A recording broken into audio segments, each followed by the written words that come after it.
These last 5 months, we have witnessed a new wave of protest across North Africa and into the Middle East, beginning, some say, in Tunisia in December, and most recently sparking an uprising in Syria.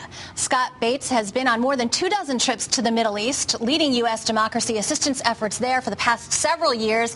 He's the vice president of the Center for National Policy in Washington, D.C., and he also serves as the police commissioner in his hometown of Stonington. Thanks, Scott, for being here. Great to be with you, Laura. Always glad to have you as a guest. Now, as we there's so much going on, so we have so much to talk about. But as we watch this play out, is it too simplistic to say that it's one country seeing the successful protest in another country and saying, okay, well, they did it, so now it's our turn? I mean, is that Libya seeing it in Egypt and Syria seeing it in Libya and saying, well, we're going to do No, this. there's a lot to that. I mean, it really goes to the point of why we should care here in Connecticut, and it's the same principle, which is that the world is so interdependent today that something that does happen in Japan stops an auto plant in Louisiana from making cars, and something happening in Libya spikes oil prices up, and that affects us here at home. So in the Arab world, and I can tell you from my time in Iraq, everyone watches satellite TV.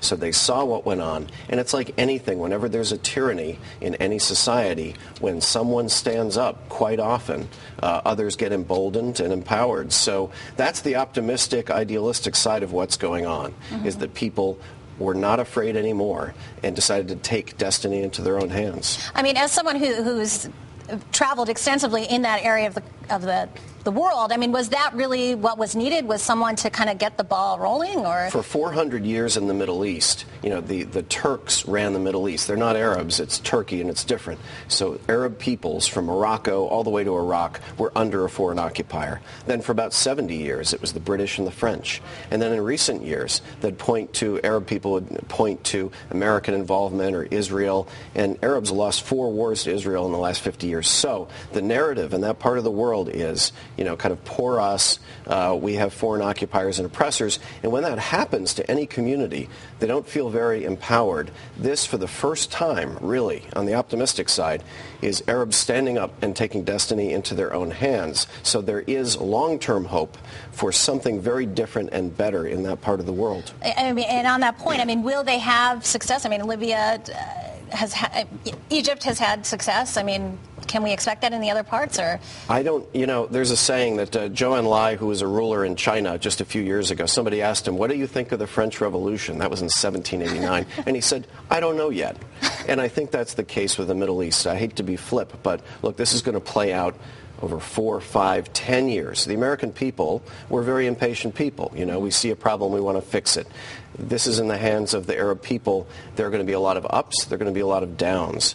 And I think that we are, whether we like it or not, going to be engaged in that region for a very long time because our values are at stake and our interests are at stake as well. And, I know that our Congressman Chris Murphy, you met with him a few days ago, and he was interested in learning more about foreign policy. I mean, what's your feeling of what our congressional delegation, how much they're willing to support? Because I know they're supportive to an extent, right? Right. Our congressional delegation is very engaged in all these issues. Just a couple days ago, Senator Blumenthal was asking tough questions of Secretary Gates, Defense Secretary Gates, and Joe Courtney has been all over this issue for the last couple of years. Congressman Murphy is looking at a couple different aspects of this. What's going on today and what can we expect in the future?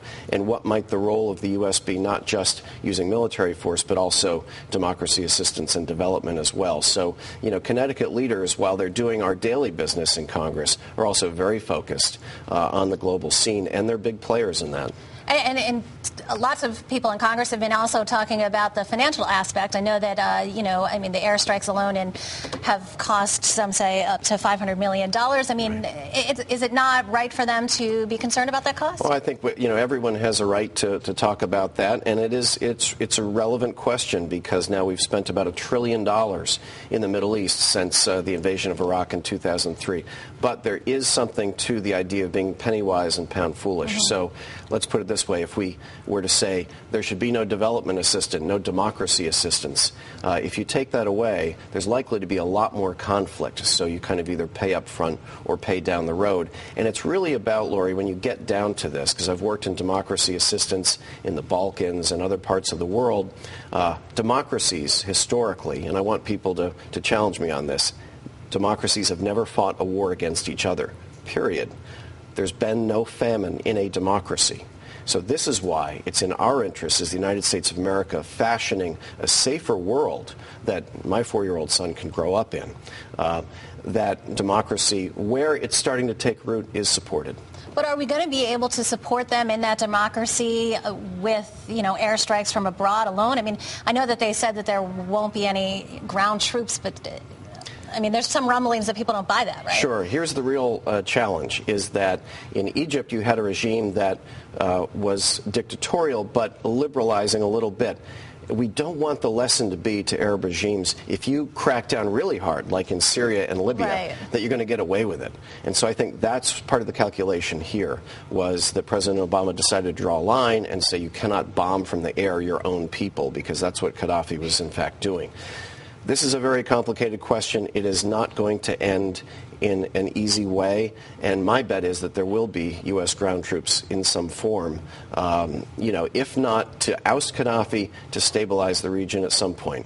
But won't there be massive pushback, particularly from Congress, if that gets to that point? Because I know a lot of people are saying, we're already involved so heavily in Iraq and Afghanistan. It was just this week. We lost another boy from Connecticut. I think... Yeah. I'm not sure. What's your sense of the public support for that? I don't think there's a lot, and that's very understandable. Our strength as a nation to be able to project globally is based here at home, and we're hurting here at home, so there's no doubt about that. But the world does not wait for us to get our house in order, and the longer problems fester overseas, they'll be revisited on us longer down the road. So this is one the president really couldn't walk away from, and we can pretend that we can walk away from these issues, but if North Africa becomes an ungoverned space, as it's called, then that's where al-Qaeda can set up operations and threaten us here at home. So when might you be returning to the Middle East?